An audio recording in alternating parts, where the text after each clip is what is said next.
हरियाणा की 90 सीटों की स्थिति। बीजेपी की स्थिति में सुधार, कांग्रेस में ग्राफ गिरने से टेंशन।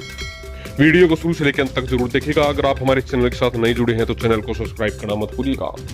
हरियाणा का चुनावी सीन हर दिन बदल रहा है। जम्मू कश्मीर से फ्री होने के बाद बीजेपी और कांग्रेस ने दिल्ली से सटे इस राज्य में अपनी पूरी ताकत झोंक दी है। मुख्य मुकाबला इन्हीं दोनों पार्टियों से है। बीते 10-12 दिनों में भाजपा जहां रिकवरी मोड में नजर आई और उसके कई जो चीजें थी उनको ठीक किया गया, दूसरी ओर कांग्रेस ने अपने पक्ष में दिखे रहे मोमेंटम को बनाए रखने के लिए दिन रात एक कर रखा है। हरियाणा की 90 सीटों में 5 अक्टूबर को एक साथ वोट डाले जाएंगे। प्रदेश में हवा का रुख समझने के लिए अलग अलग इलाकों में आम लोगों, पॉलिटिक्स पार्टियों और एक्सपर्ट से बात की गई। इसके मुताबिक पोलिंग से 2 दिन पहले तक कांग्रेस 40 से ज्यादा और भाजपा 22 से 32 सीटों पर मजबूत दिख रही है। बीजेपी की सीटों पर आंकड़ा बहुत ही हद तक इस बात पर डिपेंड करेगा कि साइलेंट वोटर आखिर समय में किस तरफ जाएगा और जाट दलित वोट बढ़ते हैं या नहीं।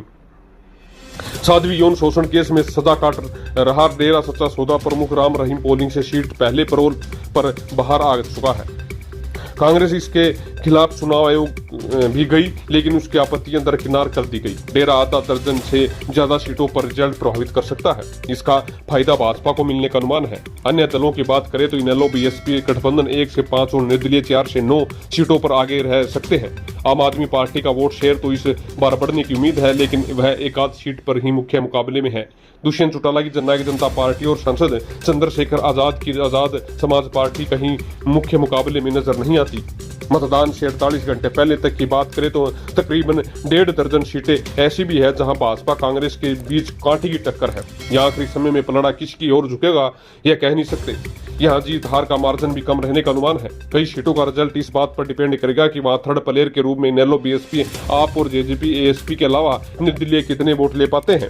भाजपा ने सत्ता विरोधी लहर के बीच अपने ऑर्गेनाइज और ताबड़तोड़ प्रसार के दम पर बीते 2 हफ्तों में ग्राउंड पर इम्प्रूव किया है। पीएम नरेंद्र मोदी ने 28 सितंबर को इशारा रैली की थी कि सीट वाली जाट समुदाय बांगड़ बेल्ट में हुई इस रैली और मोदी शाह के आक्रमण रवैये से बदलाव दिखना शुरू हुआ है।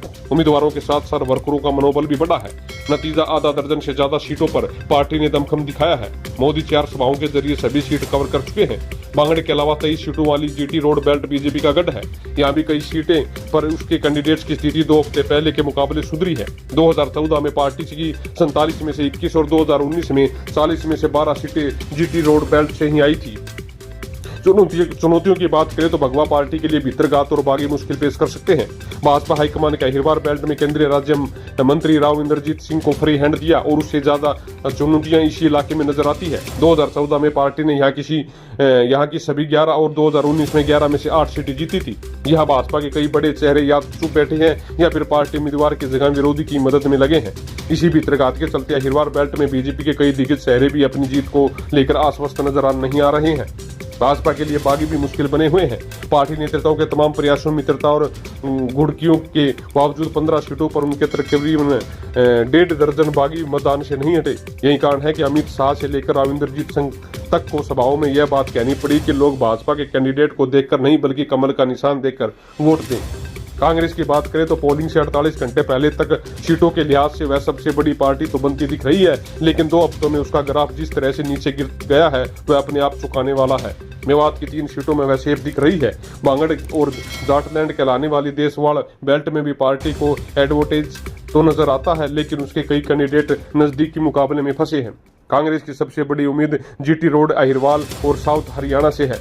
यह तीनों इलाके भाजपा गढ़ कहे जा सकते हैं। 2019 में कांग्रेस की हर 43 में से सिर्फ 12 सीटों पर जीत दर्ज मिली थी। जीटी रोड इलाके की अहमियत समझते हुए खुद राहुल गांधी और प्रियंका गांधी रोड शो करते हुए यहाँ 12 सीटों को कवर किया। पूरे रास्ते भूपेंद्र सिंह हुड्डा और कुमारी शैलजा को साथ रखा। कुछ हफ्ते पहले तक तो सब कुछ ठीक के फेवर में नजर आ रहा था, लेकिन बीते 10-12 दिन इसके लिए अच्छे नहीं कहे जा सकते। पार्टी उम्मीदवारों को लेकर रणनीति बनाने वाले भी ऑफ द रिकॉर्ड बातचीत में इससे इनकार नहीं कर सकते। सत्ता का कभी कोई तरी में सजाकर नहीं देता। ये बात कांग्रेस के जो कैंडिडेट भूल गए थे वह अब दिक्कत में नजर आ रहे हैं। आखिरी समय तक मैदान नहीं छोड़ने और कमजोर पोजीशन को भांपकर एक्स्ट्रा ताकत झोंक देने वाली भाजपा के सामने और कॉन्फिडेंस का शिकार हो जाना कहीं न कहीं भारी पड़ता दिख रहा है।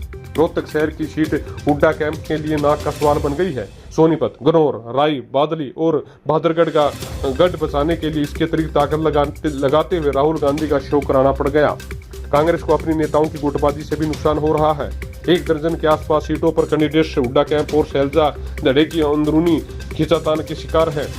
राहुल गांधी भी ये जानते हैं, इसलिए 30 सितंबर को नारायणगढ़ की सभा में उन्होंने खुद मंच पर सबके सामने हुड्डा और शैलजा का हाथ मिलवाया। लेकिन राहुल गांधी का ऑल इज वेल का यही मैसेज थोड़ा जल्दी आ जाता तो ज्यादा से ज्यादा फायदा होता। हुड्डा कैंप के लिए चुनाव डू और ड्राई जैसा है। खुद भूपेंद्र सिंह हुड्डा लोगों से कह चुके हैं कि वह आखिरी बार भाजपा से दो हाथ करना चाहते हैं। इस भावनात्मक अपील ने कितना दम किया है, ये 8 अक्टूबर के चुनाव नतीजे बता सकते हैं। बने रहे चैनल के साथ, मिलते अगली वीडियो में। धन्यवाद।